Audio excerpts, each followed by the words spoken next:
Guys, ഞങ്ങളിന്ന് ദിപികുന്റെ hair cut ചെയ്യാൻ പോവാണ്.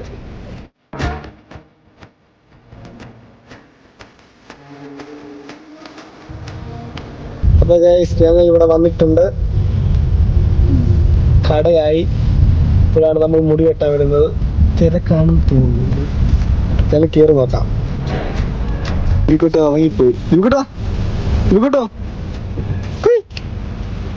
ദിപികുട്ടോ ഉറങ്ങിപ്പോയി ഗൈസ്. ഗൈസ് അപ്പം മുടി വെട്ടുന്നിടത്തൊരു അരമണിക്കൂർ താമസമുള്ളത് നമുക്ക് ജസ്റ്റ് ഒന്ന് വെള്ളം കുടിക്കാൻ വേണ്ടി. പിന്നെ എത്ര സമയം ഇവിടെ തട്ടി മുട്ടിയിട്ടുണ്ടാകണം, അതാണ് ടാസ്ക്.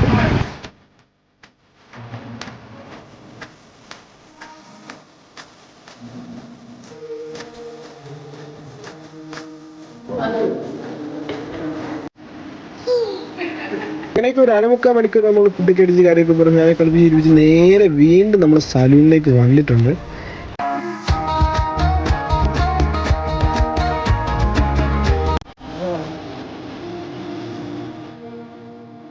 ഇതിൻ്റെ ആദ്യത്തെ ഹെയർ കട്ട് ആയതുകൊണ്ട് നല്ല സ്റ്റൈലി വെട്ടണം, നല്ല വീഡിയോ എടുക്കണം എന്നുള്ള പ്രതീക്ഷയിലൊക്കെ വന്നു. പക്ഷേ പുള്ളിക്കാരൻ ഹെയർ കട്ടിങ് തുടങ്ങിയപ്പോഴേ കരച്ചിൽ തുടങ്ങി. നമുക്ക് പിന്നെ ഒന്നും ചെയ്യാൻ പറ്റത്തില്ല, സ്റ്റൈലും കാര്യങ്ങളും ഒന്നും പറ്റത്തില്ലായിരുന്നു. അത് കാരണം നമ്മൾ നൈസായിട്ട് മുടി ഷോർട്ട് കട്ട് ചെയ്തിട്ട് നേരെ ആ ഷോർട്ട് കട്ട് പിടിച്ച് നേരെ വീട്ടിലോട്ട് പോകുന്നു ഗൈസ്.